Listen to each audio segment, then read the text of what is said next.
Well, if you were going to run for Monterey County Supervisor, what are the kinds of things that you would stand for and you'd want to get done in the county if elected? Well, we have an opportunity to ask a candidate in just a moment. Marc Del Piero is going to join us in just a couple minutes here and talk about his campaign in District 5 on the Monterey Peninsula.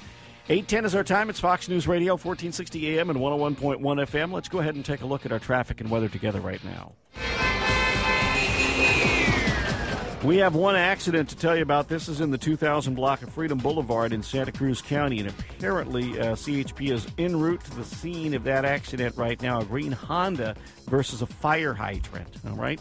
Our weather forecast for the Monterey Bay Area today, looking at partly sunny skies, temperatures between 57 and 75. It'll be warm in King City, 75 there, 63 for Santa Cruz, 61 in Salinas, and 57 in Monterey. And that's our traffic and weather together here on Fox News Radio, 1460 AM and 101.1 FM.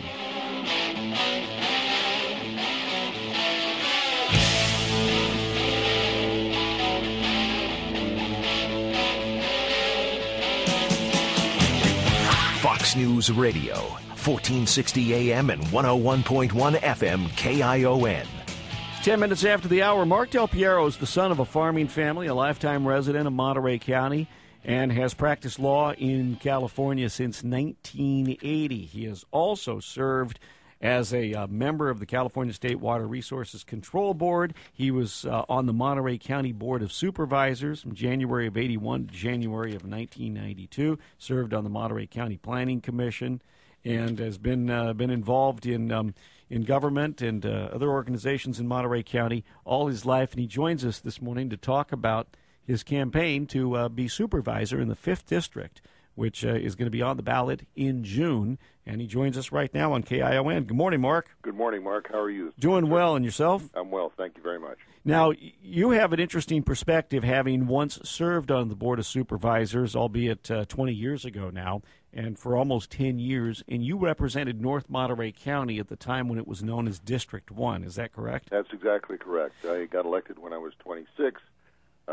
Served from 1981 until 1992, and that's when I got appointed to the State Water Resources Control Board, and I served in that capacity for 8 years, basically 1992 to 1999. Mm-hmm. You know, and now you're working with the bankruptcy courts? Presently? Yes, sir. In 2008, I was offered an appointment as the Chapter 7 bankruptcy trustee for Monterey, San Benito, and Southern Santa Clara County, and since 2008, along with my private practice that I've maintained, I've been the bankruptcy trustee for that area. We administered a little over 1,000 bankruptcies last year in that area. All right. Now, Mark, you're running again for county supervisor, this time District 5, which is includes the area that you live, which is Pebble Beach, and that is the Monterey Peninsula with Pacific Grove, Carmel Valley, down the coast, Big Sur Coast, down to the county line, and then over to Highway 68, Corral de Tierra? Yes, sir. All right. It's a big district. Yeah, and it's a big district, too. It is a big district, and it has a lot of issues. It's got the urban issues, obviously, with the cities of Monterey and Pacific Grove and Carmel, but it also has a huge unincorporated area with a very, very large unincorporated population, and all of those issues in the unincorporated area eventually find their way before the Board of Supervisors. You know, I guess that District 4 and 5, and maybe to a certain degree District 3, are a combination of rural and urban. And it would seem that, you know, if you're in a situation like District 1 where it's mostly, you know, urban residents, a lot of the same concerns, but in these districts where you have that combination of rural and urban, and there are different pressures and different interests, you know, balancing the needs or the demands of people from the two different groups is got to be a tough thing to do, because what folks want out in Carmel Valley might be different what some people want in the 68 corridor, or what folks who are down the coast want, or on the Monterey Peninsula. I mean, it seems like it's a in a sense kind of a thankless job that nobody is ever going to make everyone happy there. Well, it's a job that's an important job, and it's a job that affects the daily lives of the residents of Monterey County far more than any of the national elected officials will ever directly affect. There was a Speaker of the House one time times said that all government is local government, and that's largely true. It's a diverse district. There are competing demands. Sometimes there are tensions between those people who have the competing demands, and it's the responsibility of a county supervisor to step up to the plate and try and find commonality, try and find a common purpose, a common goal, and then pursue that through to completion for the benefit of everyone in Monterey County. So does that make it easier to just say no to everyone? No. What you need to do is you need to understand that sometimes there are really good proposals that come forward, well thought out, well considered, and properly prepared that we need to say yes to. Alternatively, even in the 21st century, we do have snake oil salesmen, and the person who's on the Board of Supervisors needs to recognize that as well. Why do you want this job again? You did it once 20 years ago.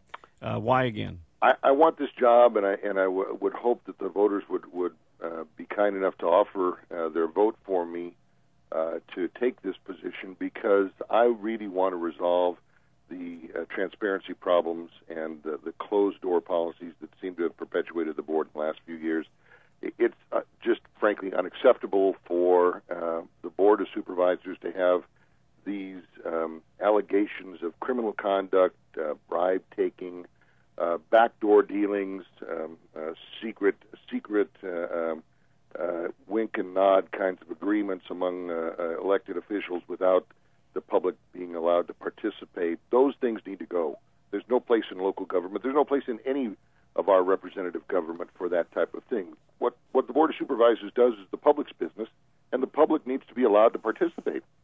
Mark, are elected officials too deferential to staff? And I say it from this standpoint because one of the complaints I get from listeners, and I've noticed this as well, is that staff is a lot of these jobs now. The Board of Supervisors job, that's a full-time job, but like in a lot of our government jobs, they are to a degree, supposed to be part-time jobs. They're certainly part-time paid with stipends and so forth. But Board of Supes, they get a full-time salary, benefits, and all that. But it also seems that there is, to a lot of us, that supervisors, city council members, mayors have an over-reliance on staff recommendations as to what ought to be done on a particular issue. And a lot of people feel that staff leads the electeds around by the nose, that the attitude is, electeds come, electeds go, we're the staff, we run the show. I've heard that rhyme before. And the remedy that the public has for that problem is to elect people who have real qualifications, not just people who are good at patting folks on the back and kissing babies. You have to elect individuals who bring skills to the job. It's important for the public to understand that after the election is all over, there's 4 years of governance that the county supervisor has to provide. And if they show up without the requisite skills, without the requisite education, without the requisite experience to do the job, then that rhyme will most definitely apply. And I can assure you that's in large part what's happened with the regional desalination plant. You had a lot of folks who were serving in elective positions who really didn't take the time to understand what the issues were, or if in fact the issues were brought to their attention, they ignored those people who were bringing those issues to their attention. That's why the environmental impact report was overturned after 5 years and over $20 million being spent. The ratepayers in the Cal-Am service area, ratepayers on the Monterey Peninsula, are going to be paying that bill. They didn't get a desalination plant, they didn't get any water, but they're going to continue to pay that bill. And there's plenty of blame to go around. The problem is that the ratepayers deserve better than that. Our constituency and all of the residents of Monterey County deserve better than that. That's why I'm running. Okay, now you mentioned corruption, wink and nod deals, these kinds of problems down at West Alisal Street and other places in the county. But what about water? Because I would think that for most people on the Monterey Peninsula, while the corruption issue is an important thing and it can be directly related to the water issue, I think most people in Districts 4 and 5 are really saying, what's going to happen in 2016 when the drop-dead order comes down from the state, and are we going to have any water? Are we going to turn on our faucets and be able to have water come out of the faucets? Am I going to be able to, take a bath or water my garden, or just, the hotels and restaurants going to be able to stay in business? What about solving the water problem? What's your What's your idea is the best route there? Well, the first thing that everyone needs to understand is what's going to happen in 2016 if the California American Water Company gets its way, is there's going to be somewhere between a 300 and 400% increase in every water bill in the Monterey Peninsula. And in large part, that's because of the failure of CalAm to address the issue over the course of the last 2 decades. There's plenty of blame to go around with local governments as well, but the fact of the matter is it's CalAm that's been illegally diverting water out of the Carmel River since 1995. That's the basis of the order that was issued by the State Water Resources Control Board. The solution is real simple. There's been an ordinance in this county since 1989 that requires public ownership of a desalination plant. And there are a multitude of public agencies and a multitude of elected officials who've promised to do the best for their constituents when they run. Now it's time for them to all step up to the plate.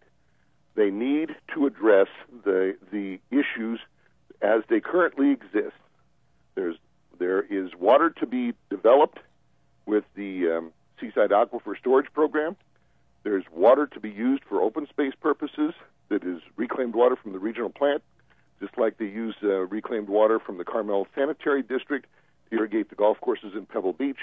You can do the same thing with water from the regional plant for open space areas in Seaside, instead of using potable water out of the Salinas Valley the way they're doing now.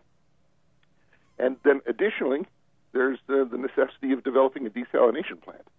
The Board of Supervisors adopted an ordinance requiring public ownership of desalination plants in 1989. The reason that we did that, and I wrote that ordinance, and the reason it was adopted unanimously when it was presented to the Board, because the Board recognized even in 1989 the number of naturally occurring water resources that exist within Monterey County is very limited. We knew that over the long term, the quality of technology related to desalination plants was going to improve. It was improving even at that time. The cost of desalinated water industry-wide is running somewhere between $900 and $1,300 an acre foot. The proposal from CalAm shows it's running somewhere in the neighborhood of $4,000 to $5,000 an acre foot, depending upon which day and which numbers are being used. What needs to happen is the elected officials need to demonstrate the backbone that they promise everyone they're going to have when they're running, and actually come up with a publicly owned desal plant to make sure that not only our business enterprises but remain competitive with other areas of the state, but also to make sure that our senior citizens and lower income families don't suffer inordinately because of high water bills. Mark, I need you to hold on for just a moment because I have to get a break in here at 8:22, okay? You bet. All right, Marc Del Piero is with us. He is one of 3 candidates on the ballot for District 5 Supervisor in Monterey County in the June election. We'll continue with Mark right after these words. Your company has servers, PCs, networks, firewalls, antivirus software, and now you need to figure out how to make the cloud work for you? You need help. You need Alvarez Technology Group, the Central Coast's experts in managed services for networks and security. Alvarez Technology Group's iTeam service program is the perfect fit. A flat monthly fee manages all your IT needs and provides your business with a predictable IT budget that saves money and keeps you and your employees focused on your customers. At Alvarez Technology Group, we make downtime obsolete. The American Le Mans Monterey, presented by Patron, races into the darkness at Mazda Raceway Laguna Seca, May 11th and 12th. Get up close to the exotic Le Mans prototypes during the pre-race open grid walk, 12:30 Saturday. And cheer as the green flag for the American Le Mans Monterey drops at 1:30 Saturday. Tickets start at $40 and include entrance to the race car paddock, grandstands, and Yamaha Marketplace. Children 12 and under are free. For tickets, call 800-327-7322 or visit MazdaRaceway.com or Ticketmaster.com. Do you suffer from a magnesium deficiency? My doctor told me I needed more magnesium, so he recommended I use Magox 400. You're not alone. Millions of Americans don't get enough magnesium in their daily diet. And magnesium is a critical nutrient that helps you convert carbohydrates, protein, and fat into energy. Doctor-recommended Magox 400 is made with the most concentrated form of magnesium available, and each dose of Magox 400 provides all the magnesium you need each day. Magox 400's magnificent. Try Magox 400, the magnificent magnesium supplement. For 8 days in May, the world's best cyclists gather in California for the ultimate race. 700 miles of adrenaline. 8 days of epic. One champion. The Amgen Tour of California.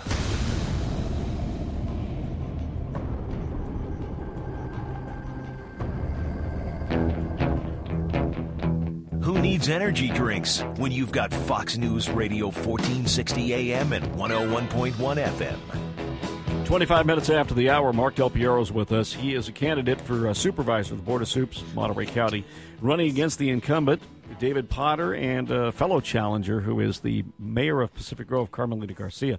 By the way, Mr. Del Piero will be appearing at an event hosted by the Monterey County Green Party next week. It is going to be at the Peace Resource Center in Seaside, and I believe it looks like it's going to be on Wednesday, May 9th.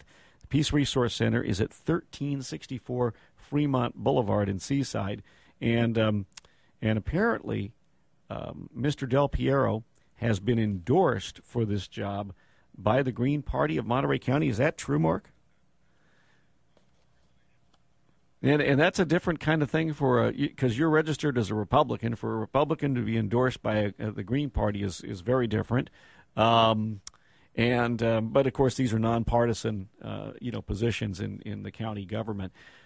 Mark, we were talking about water. I want to continue on water because that's I know what people want to talk about that. But regarding the ordinance and Cal-Am not coming up with the solution. I want to play devil's advocate with you on this.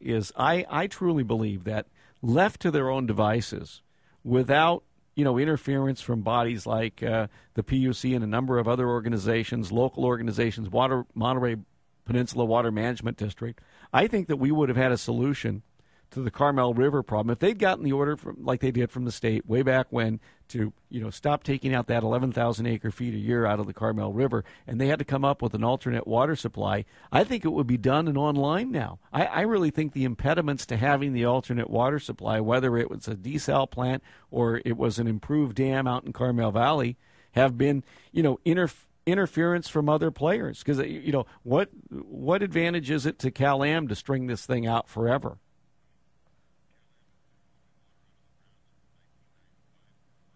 Mm-hmm.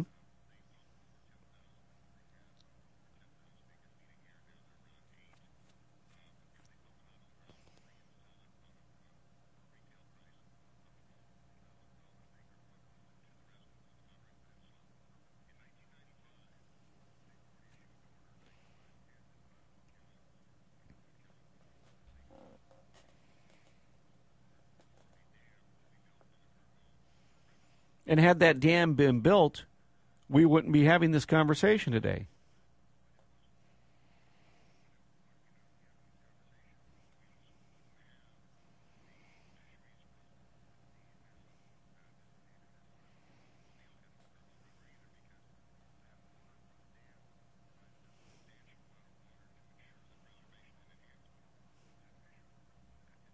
Did you support the dam? Okay.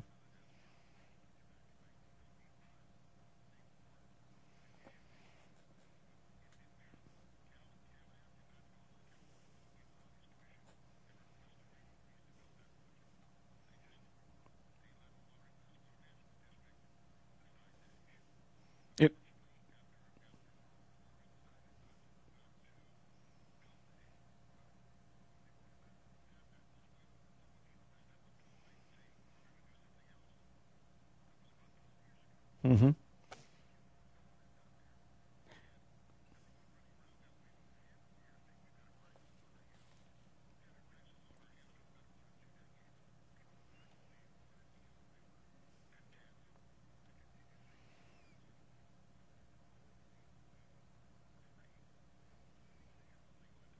Mark, do we benefit by having a Monterey Water Peninsula Management District?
Mm-hmm.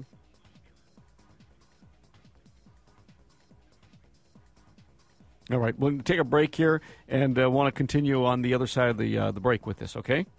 All right, Marc Del Piero visiting with us here on Fox News Radio. It's 8:30. We'll be back right after the news.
From the Fox Business Network, it's a sea of red on Wall Street. A disappointing report on labor is taking a toll on the markets. Hiring in the private sector slowed in April, coming in much lower than what economists expected.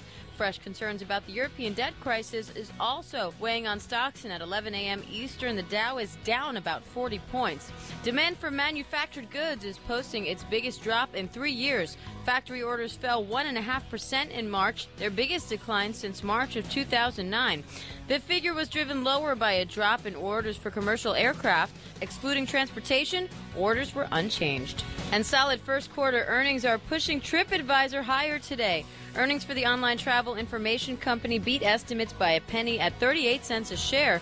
Revenue jumped 23% to $183.7 million. Several companies boosted their price target for TripAdvisor.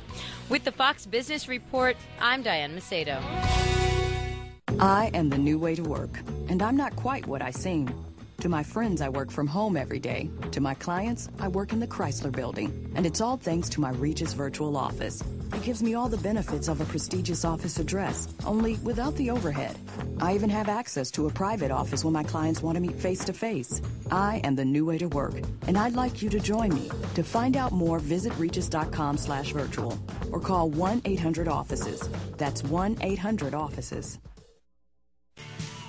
Hi, this is Mel Cutler of Cutler Associates, and now that income tax season is over, it doesn't mean we can't be of service to you. Cutler Associates provides a wide range of options for your home or business needs, such as payroll, tax planning, and accounting services. Maybe you're looking for assistance with your various business tax returns. Call Cutler Associates at 424-1913. Remember, it's never too early to start planning for next year. Located in Salinas, call 424-1913.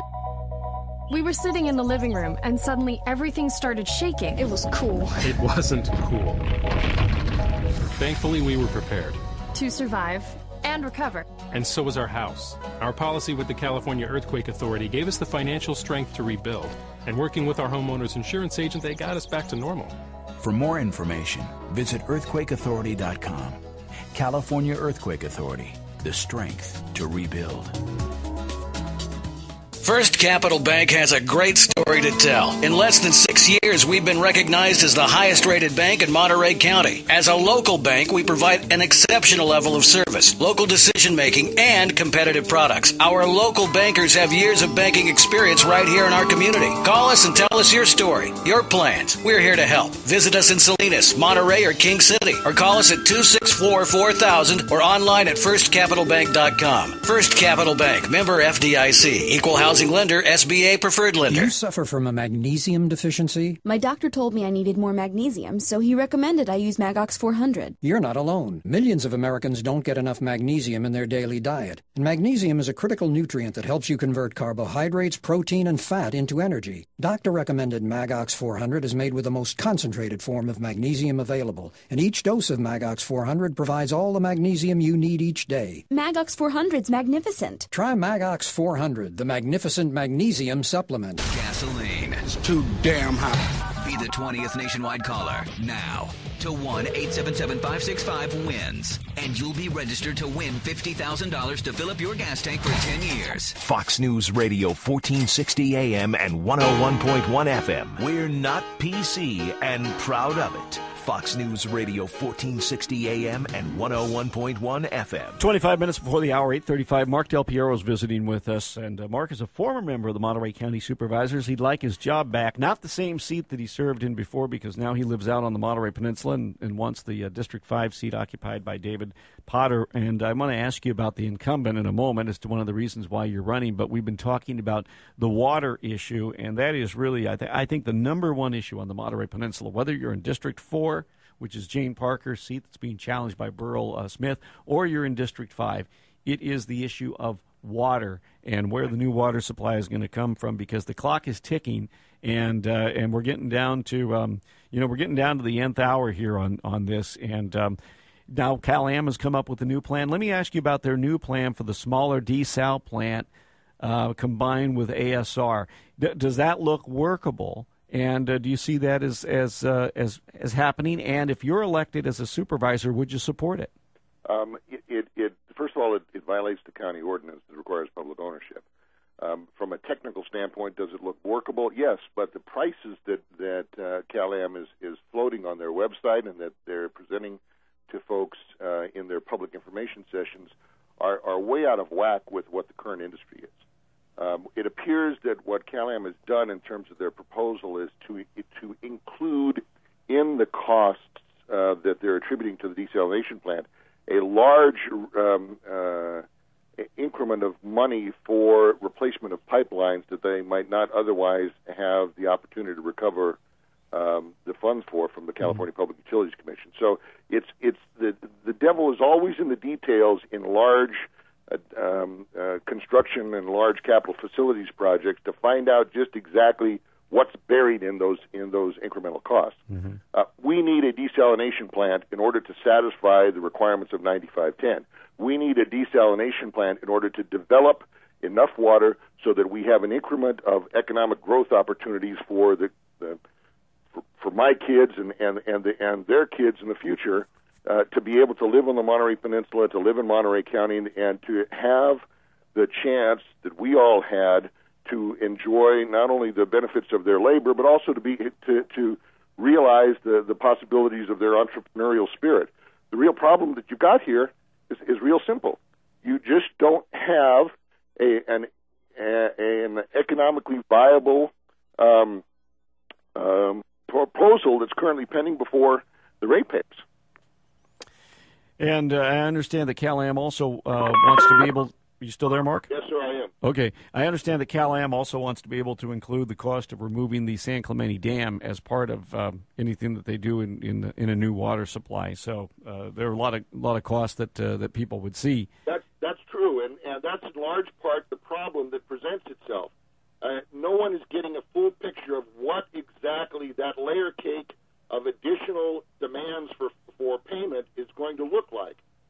Between the numbers that have been floated for the regional desalination plant and now the additional cost to take down San Clemente, plus the replacement cost for some of the existing pipelines in the systems, you could be looking at water rates increasing for the average customer on the Monterey Peninsula, but by between 300 and 450% in the next 4 years. No one is telling the public what the economic consequences of these impacts are going to be. And Cal-Am simply putting it up on their website is not adequate.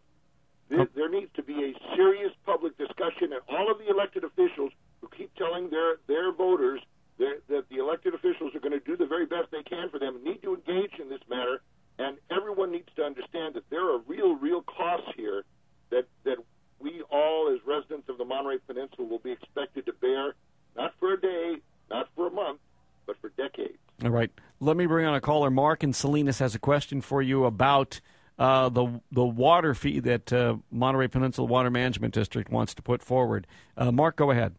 Yes. Right now there's an election on the... Mark, speak up so he can hear you. Can you hear me better now? Yes. Okay. There's right now an election when it comes to whether or not there's going to be an assessment fee for the water district, and I just wanted to know if the candidate has a position on that. whether he supports or opposes that. It's important to understand that the two things. First of all, the Monterey Peninsula Water Management District has to have a source of funding. Additionally, and of equal importance, is that the voters of this state adopt something called Prop 218 back in the mid-1990s. It requires that fees for new services or fees for capital facilities that are different from day-to-day operations of existing utilities are subject to a public vote. Prop 218 is in the state constitution. And the issue that is now presenting itself is whether or not the interpretation by the attorney and the board of directors of the Monterey Peninsula Water Management District is in fact correct, whether they've complied with Prop 218, which again, as I said, is part of the state constitution, or whether or not there's going to be a referendum on their action to compel a public vote as to whether or not that fee is appropriate to be levied in the way that they've done that. And that's the issue that's going to be have to be decided by the voters. Right. At 8:41, let me bring on, we have Rex in Salinas on the line. Rex, you're on with Marc Del Piero. Go ahead. Yes, I just got a couple of points here. I was going to mention, a study done a long time ago that ag land uses 9 times more water than residential. So I was wondering, this would be similar to what Santa Barbara did. I don't understand why they couldn't buy like 50 acres, 100 acres of ag land in Salinas Valley and leave it fallow, do not grow anything on it, use that water they would normally use and pump it via a pipeline over to the peninsula. The problem with that is the Salinas Valley has been in an overdraft since 1946. And what that means is that more water is pumped out of the Salinas Valley than everyone who has an overlying groundwater right has a legal entitlement to. So when you go to try and do something like that, groundwater cannot be exported out of the Salinas Valley. It's illegal because the basin's in overdraft. If it were not in overdraft, that would be a viable possibility to consider. But because it's an overdraft, the overlying property owners that are being shorted currently have first claim on any surplus water that might be available. So even with the increase in the capacity of the reservoirs in South County that were done a few years ago with the Salinas Valley Water Project and all that still hasn't alleviated the overdrafting problem? It has not, and that's essentially the problem. When those projects were promised to the voters, there was a little bit of disingenuousness in those arguments.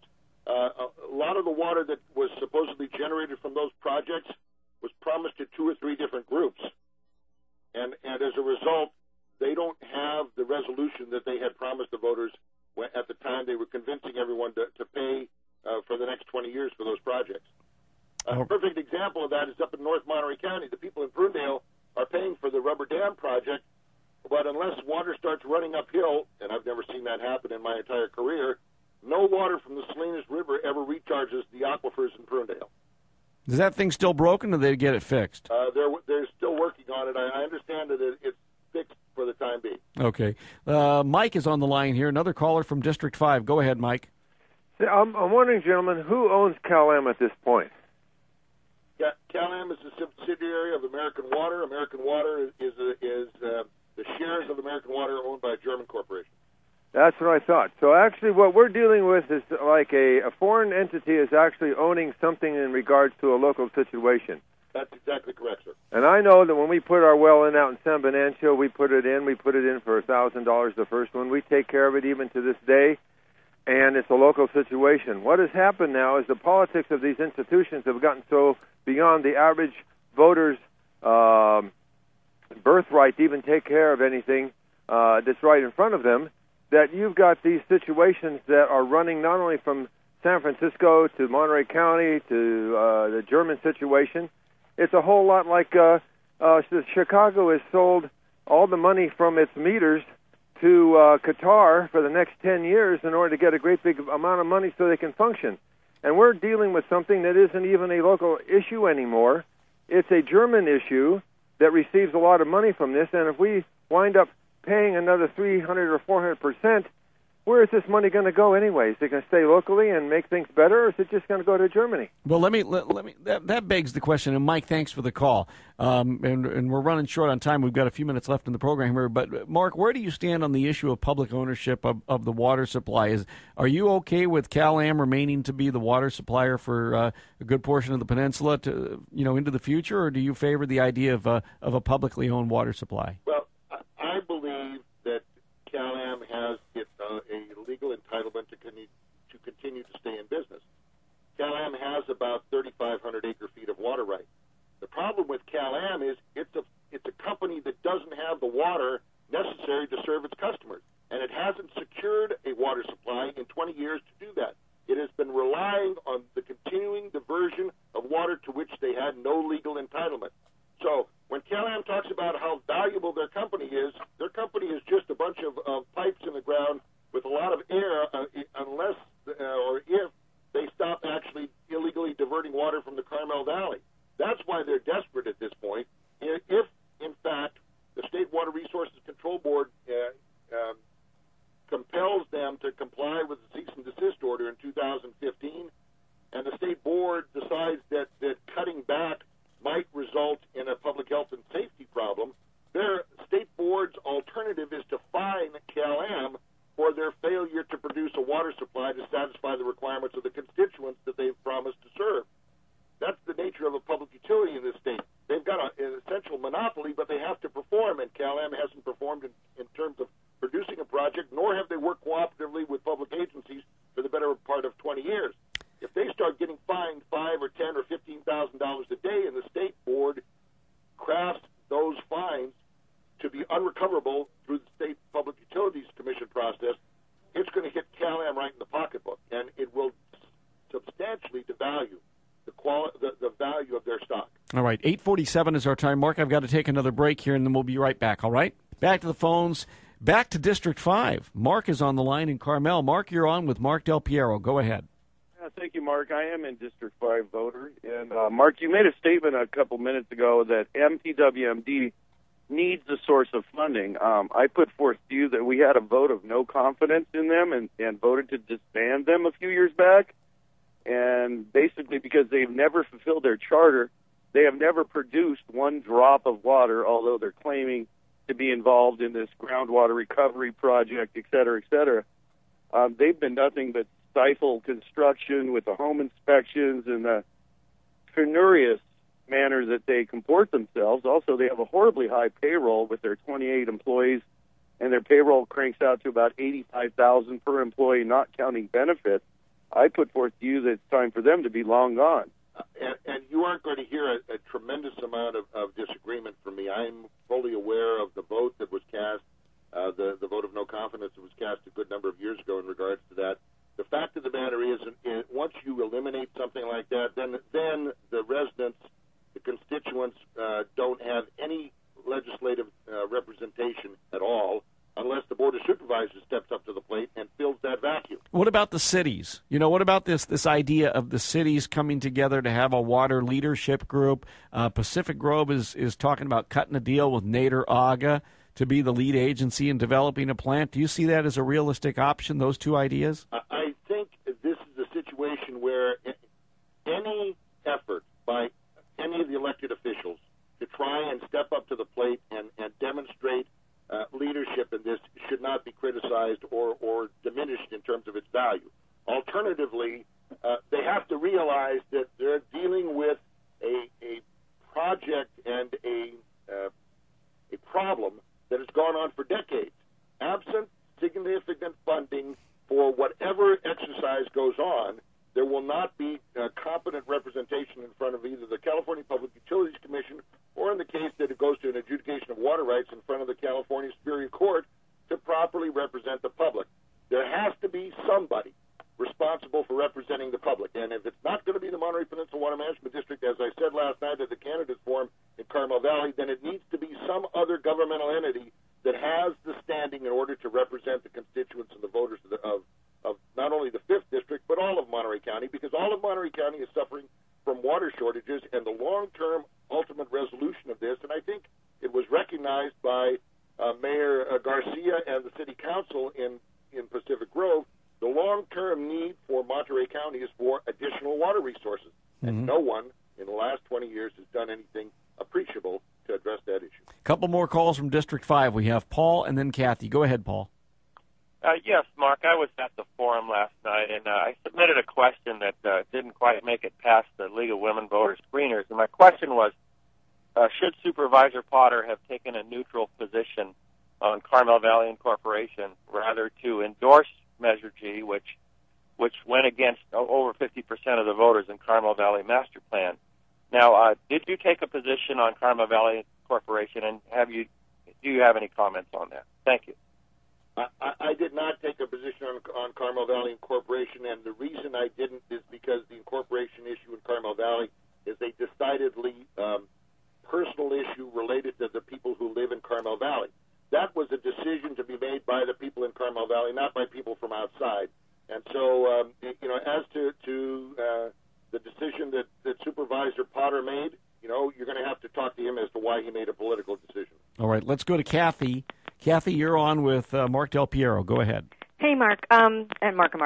I just have a question. Is there any other entity that has put together a desal program that's successful that we could emulate, especially like in another country or anything that, might help us? Desalination is not a new technology. Desalination's been around for a long time. There are a number of desal plants that have worked their way through the regulatory process. There's a private concern that actually is sort of a quasi private public operation down in Carlsbad. It was promoted by a company called Poseidon Resources, but all of the municipalities and the county of San Diego signed on as customers. That's what actually made it go forward. They have a seawater intake. It's been permitted now by the California Coastal Commission. The size of that project is about 50 times the size of the biggest project that has ever been discussed here, and it's going to be coming online here in the next 2 to 3 years. There's another one in Huntington Beach. There's a desal project proposal in Cambria. There's desal projects that have been proposed by the Marin Municipal Water District, which is a public agency in the north part of San Francisco Bay. There's a desal project pending down in southern San Diego County currently. There are desal projects throughout the western United States, all over the Caribbean. They are largely operated by public entities, although there is a fair number of privately owned companies as well. And the fact of the matter is that technology, whether it's public or private, is all the same. All right. Mark, we have to wrap it up because we're just a couple minutes before the top of the hour here, but I want to thank you for joining us. For those who are interested in learning more about your campaign, do you have a website they can go to? I do. The website is Del Piero for FORsupervisor.com. We've also got a Facebook page. And, Mark, I just want to tell you how much I appreciate you giving the voters the opportunity to talk to the candidates. Oh, you're welcome. And, by the way, once again, Mark will be in person at the Peace Resource Center in Seaside next Wednesday night, 1364 Fremont Boulevard at 7 p.m. It's open to the public. It's a Green Party forum there, and you can meet him there and listen to him there. Marc Del Piero, thanks again for joining us. Thank you very much, sir. All right.